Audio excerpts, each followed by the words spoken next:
शांति। ओम शांति। 14 अक्टूबर 2023। आज के बाबा के महावाक्य। आज बाबा ने कहा, मीठे बच्चे, आज्ञाकारी बनो।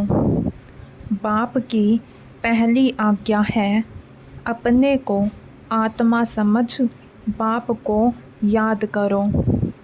प्रश्न, आत्मा रूपी बर्तन अशुद्ध क्यों हुआ है?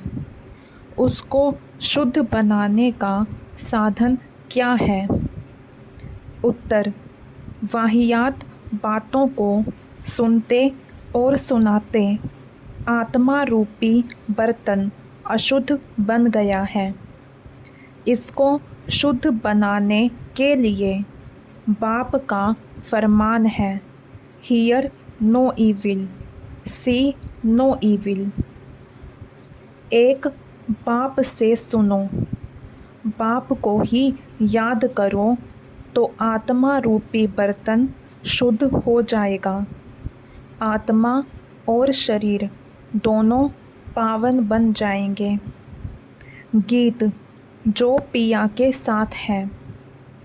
ओम शांति।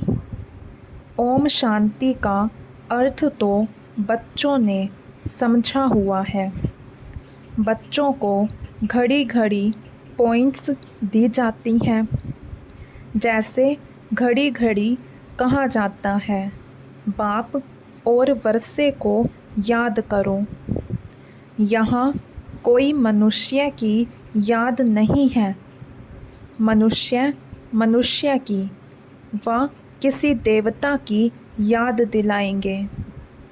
पारलौकिक बाप की याद कोई दिला ना सके, क्योंकि बाप को कोई जानते नहीं।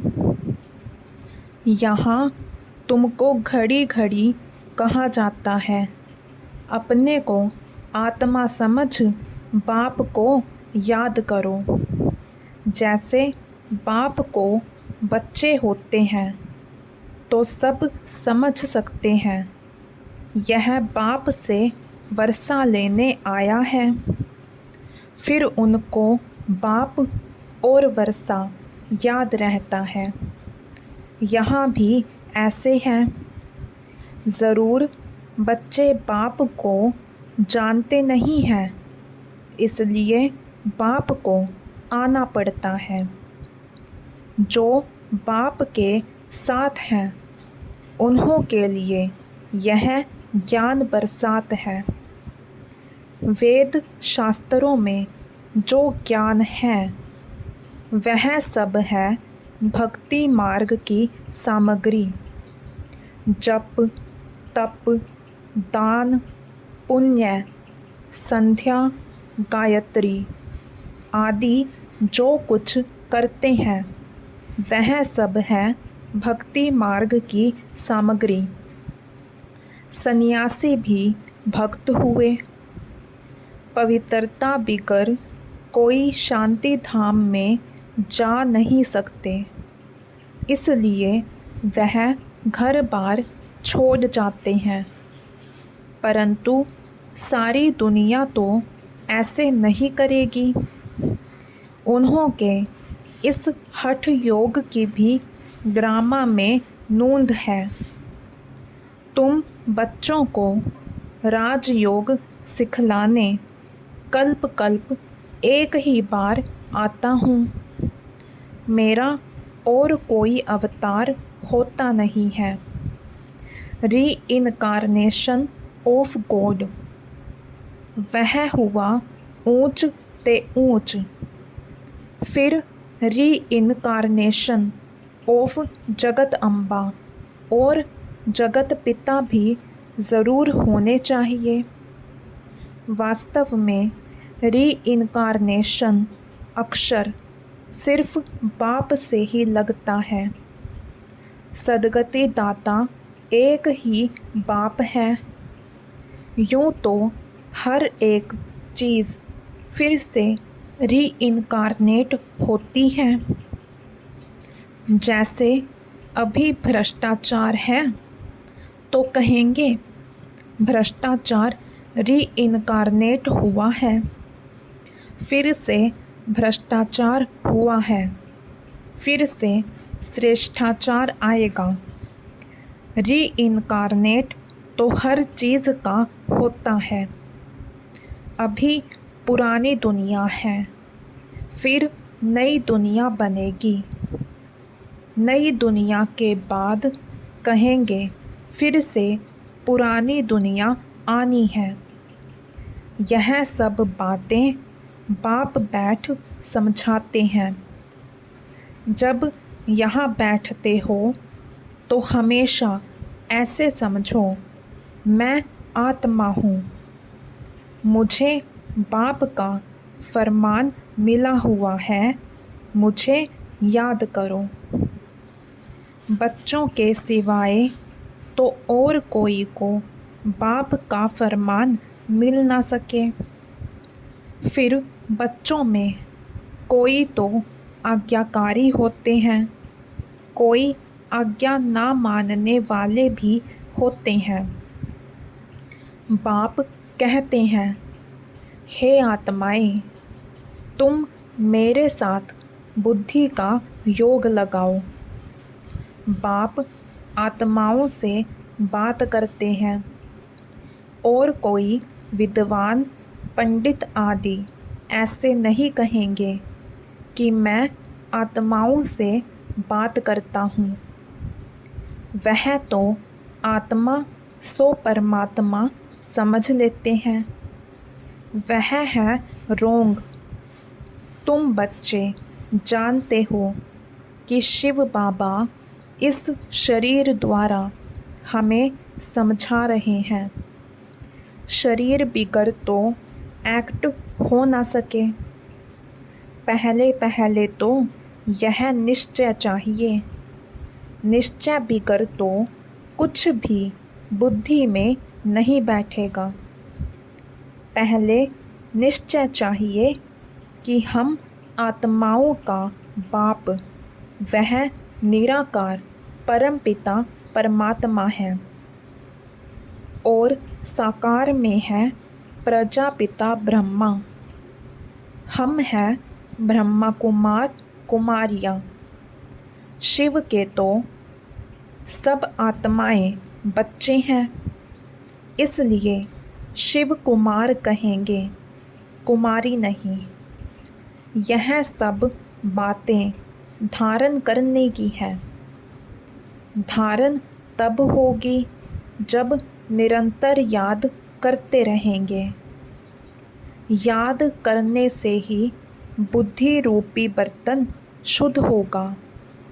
वाहियात बातें सुनते सुनते बर्तन अशुद्ध बन गया है, उसको शुद्ध बनाना है। बाप का फरमान है, मुझे याद करो तो तुम्हारी बुद्धि पवित्र होगी। तुम्हारी आत्मा में खाद पड़ गई है, अब पवित्र बनना है।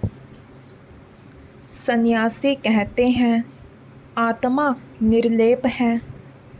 बाप कहते हैं आत्मा में ही खाद पड़ी है। श्री कृष्ण की आत्मा और शरीर दोनों पवित्र हैं। दोनों पवित्र सिर्फ सतयुग में ही होते हैं, यहाँ तो हो नहीं सकते। तुम आत्माएं नंबरवार पवित्र होती जा रही हो। अभी पवित्र बनी नहीं है, कोई भी पवित्र नहीं है। सब पुरुषार्थ कर रहे हैं। अंत में नंबरवार सबकी रिजल्ट निकलेगी। बाप आकर सभी आत्माओं को फरमान करते हैं कि मुझे याद करो, अपने को अशरीरी समझो, देही अभिमानी बनो। मूल यह बात बाप बिगर कोई समझा नहीं सकते। पहले यह पूरा निश्चय होगा तो विजय पाएंगे। निश्चय नहीं होगा तो विजय नहीं पाएंगे। निश्चय बुद्धि विजयंती, संशय बुद्धि विनश्यंती।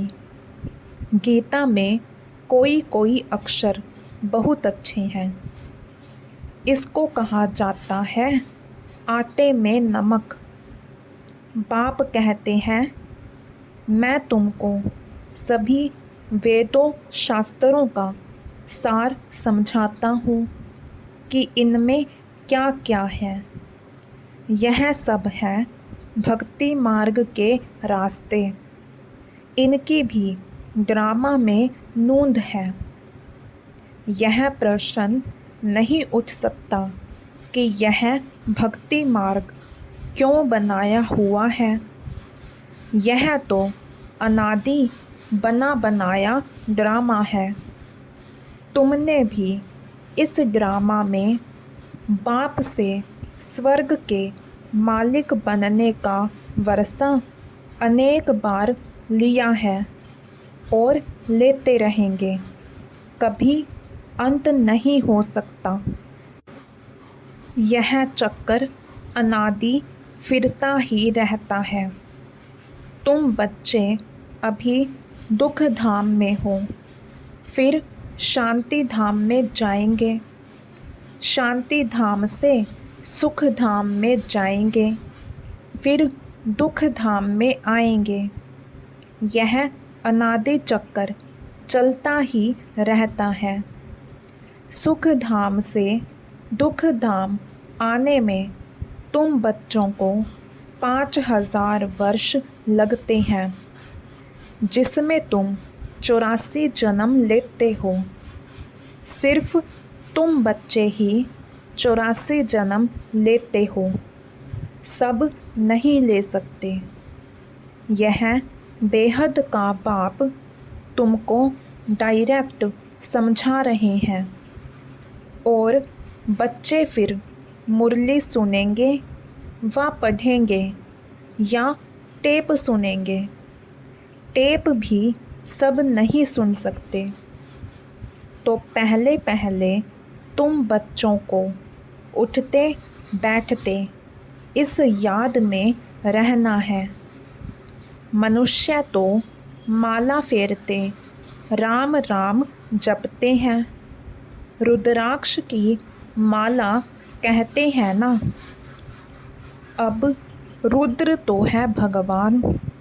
फिर इस माला में मेरुदाना इकट्ठा है। वह तो विष्णु के युगल स्वरूप है। वह कौन है?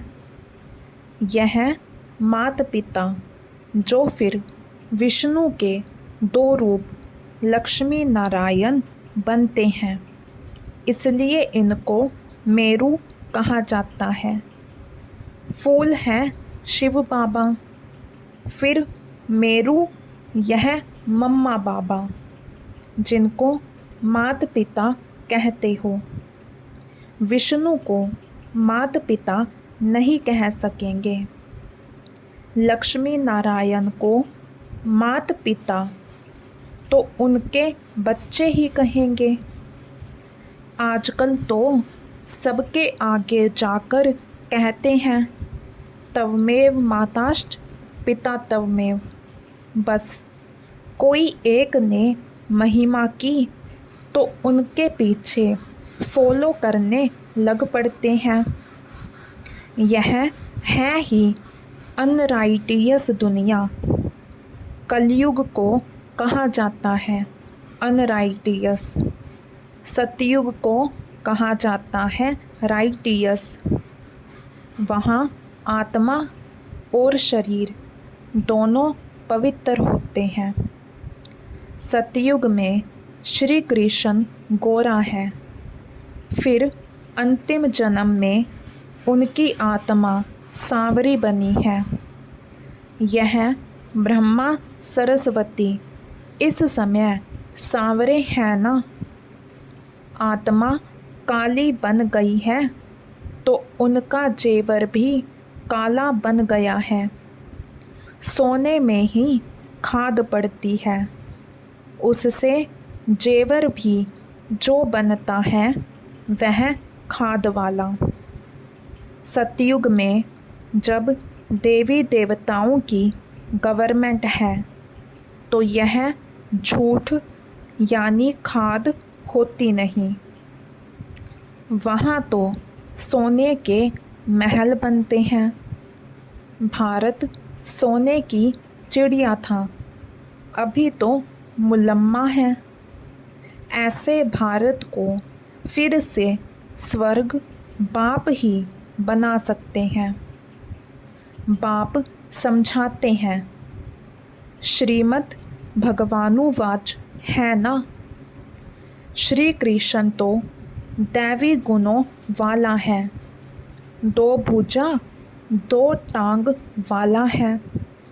चित्रों में तो कहाँ नारायण को कहाँ लक्ष्मी को 4 भुजाएं दी हैं, समझते कुछ भी नहीं। ओम अक्षर भी कहते हैं, ओम का अर्थ बताते हैं। ओम माना मैं गॉड, जिधर देखता हूँ गॉड ही गॉड है।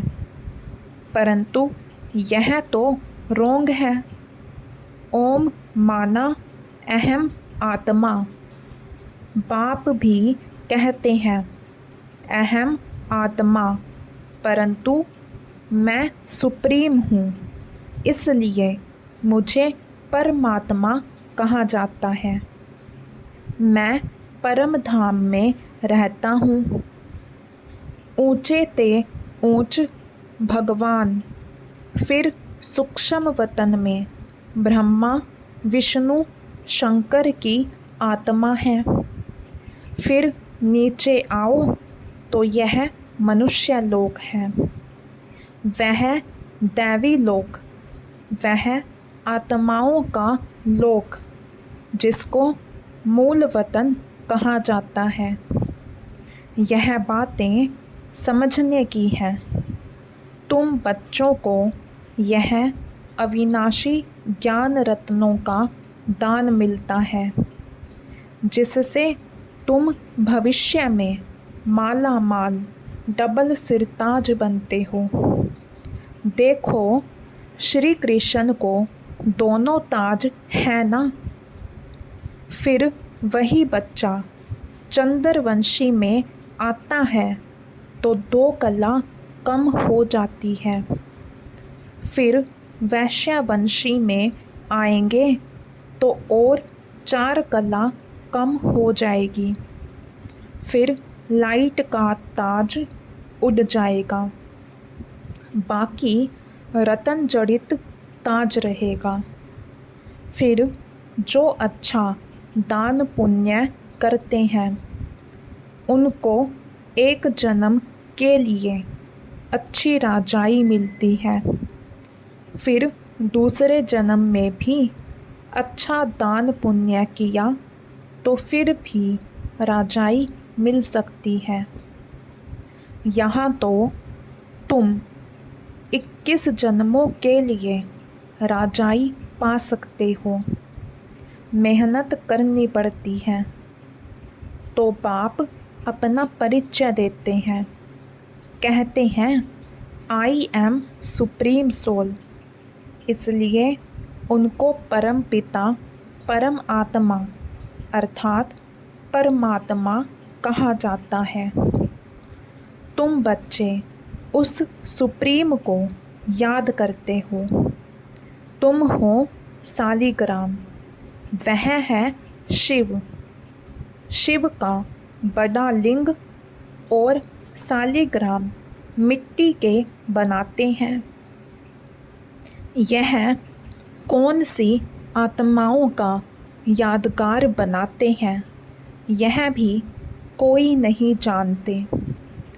तुम शिव बाबा के बच्चे भारत को स्वर्ग बनाते हो, इसलिए तुम्हारी पूजा होती है। फिर तुम देवता बनते हो, तब भी तुम्हारी पूजा होती है। शिव बाबा के साथ तुम इतनी सर्विस करते हो, इसलिए सालिग्रामों की भी पूजा होती है। जो उत्तम से उत्तम कर्तव्य करते हैं, उन्हों की पूजा होती है। और कलयुग में जो अच्छा काम करते हैं, उन्हों का यादगार बनाते हैं। कल्प कल्प बाप तुम बच्चों को सारे सृष्टि चक्र का राज समझाते हैं, अर्थात तुमको सवदर्शन चक्रधारी बनाते हैं।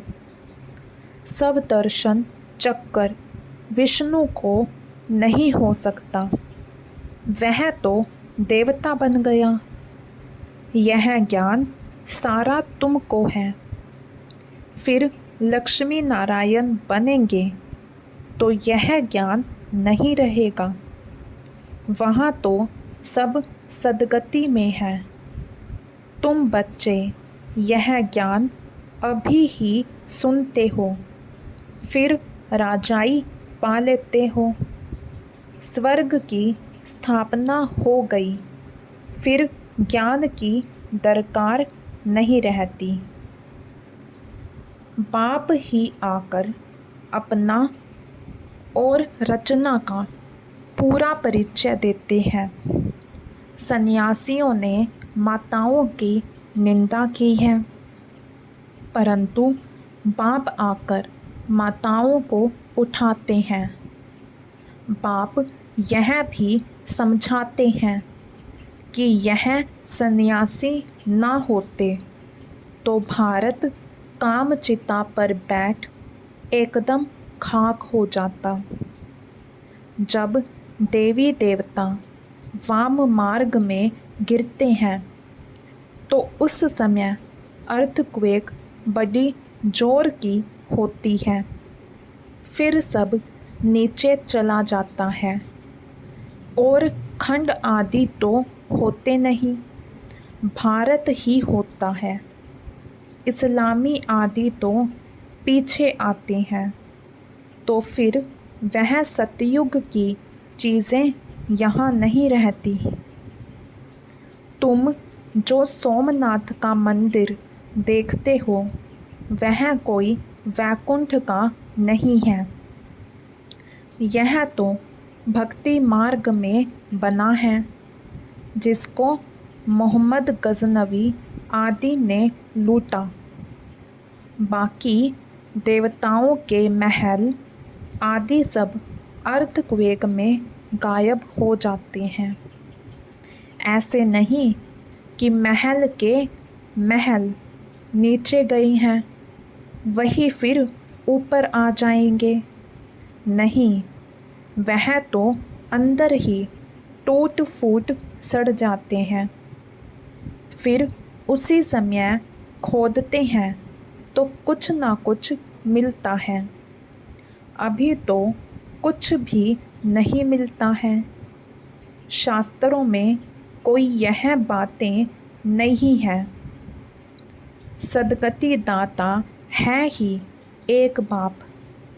पहले पहले तो यह निश्चय चाहिए। निश्चय में ही माया विघ्न डालती है। कहते हैं भगवान कैसे आएगा? अरे, शिव जयंती है तो ज़रूर आए होंगे। बाप ने समझाया है, मैं बेहद के दिन और बेहद की रात के संगम पर आता हूँ। यह कोई नहीं जानते कि किस समय आता हूँ। तुम बच्चे जानते हो। बाप ने ही यह नॉलेज दी है और दिव्य दृष्टि से यह चित्र आदि बनवाए हैं। गीता में भी कल्प वृक्ष का कुछ वर्णन है। बच्चों को कहते हैं, हम तुम अभी हैं, कल्प पहले भी थे और फिर कल्प कल्प मिलते रहेंगे। मैं कल्प कल्प तुमको यह ज्ञान दूंगा, तो चक्कर भी सिद्ध होता है, परंतु तुम्हारे सिवाय कोई समझ ना सके। यह सारे सृष्टि चक्कर का चित्र है, ज़रूर कोई ने बनवाया है। बाप भी इस पर, बच्चे भी इस पर समझाते हैं। अच्छा, मीठे मीठे सिक्के लथे बच्चों प्रति माता पिता बाप दादा का याद प्यार और गुड मॉर्निंग। रूहानी बाप की रूहानी बच्चों को नमस्ते। धारणा के लिए मुख्य सार। हर बात में विजय का आधार निश्चय है, इसलिए निश्चय बुद्धि ज़रूर बनना है। सद्गति दाता बाप में कभी संशय नहीं उठाना है। बुद्धि को पवित्र व शुद्ध बनाने के लिए अशरीरी बनने का अभ्यास करना है। वाहियात बातें ना सुननी है ना सुनानी है। वरदान। बेहद के स्मृति स्वरूप द्वारा हद की बातों को समाप्त करने वाले अनुभवी मूर्त भव।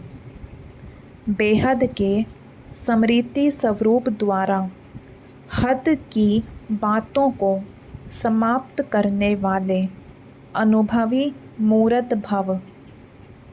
आप श्रेष्ठ आत्माएं डायरेक्ट बीज और मुख्य दो पत्ते त्रिमूर्ति के साथ समीप संबंध वाले तना हो।